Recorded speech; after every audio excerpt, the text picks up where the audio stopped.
my video. So in this video, I'll be throwing bowls. So as you can see, I'm not at home. I'm not in my private, home studio at my desk making art privately. I'm actually making pottery at my school. So I actually go to Manchester Community College, and at this college this is my classroom. And so I just took a few time lapses and videos of me throwing some bowls, and I wanted to share that on here because I thought it was a pretty fun process. So basically I started out by wedging a few blocks of clay. Actually, I don't think I wedged these. I kind of cheated. I just cut them right from the block of clay. And I did have a few air bubbles from that, but I'm lazy when it comes to wedging, to be honest. So then yeah, I only wedge reclaimed clay that's like already been used, and it's been through the process of adding more moisture to it so you can use it again. But basically right here, I made these balls of clay, put them on the wheel, centered them up, and then I made mugs and I made bowls. So mugs are going to be a different video, but I wanted to talk about bowls instead of this video. It's basically the same process, it's just a little bit different after you make the cylinder.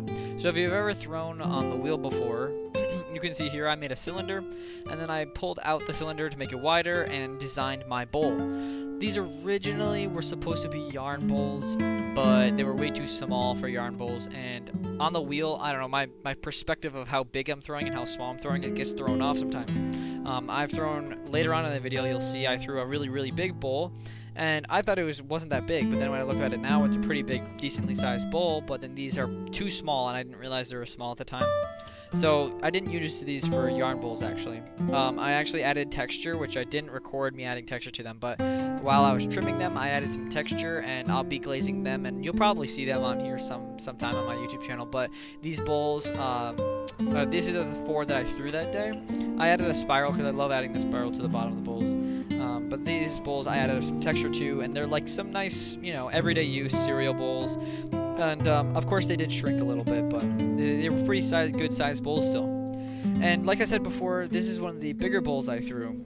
This one's actually going to be in a art show that is starting this Friday. I'm recording this on Tuesday, or I mean a Wednesday, but on Friday our gallery opens, and this is going to be a big bowl that's going to be inside the gallery, and along with another big bowl I threw earlier.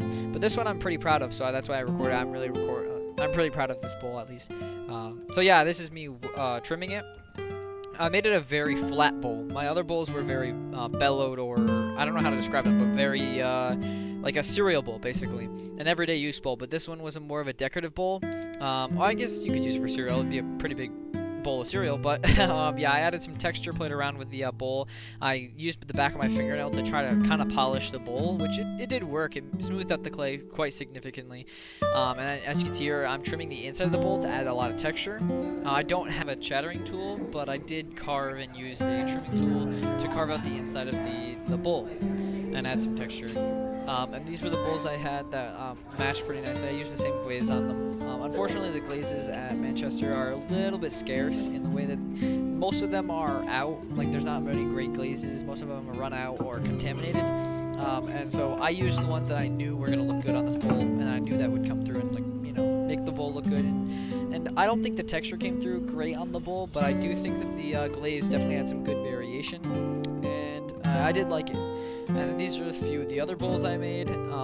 This is a chip and dip bowl I made in the beginning of the year, actually. But I really didn't like the chip and dip bowl. I let it dry out, and I was just questioning whether I should just destroy it or not. And ultimately, I ended up destroying it. Mostly because back in high school, I didn't have to pay for my clay, and I didn't have to pay for my tools. But now that I'm in college, I'm thinking more about the prices of clay, and so I wanted to recycle this one because it's not my best work, so I can use the clay again.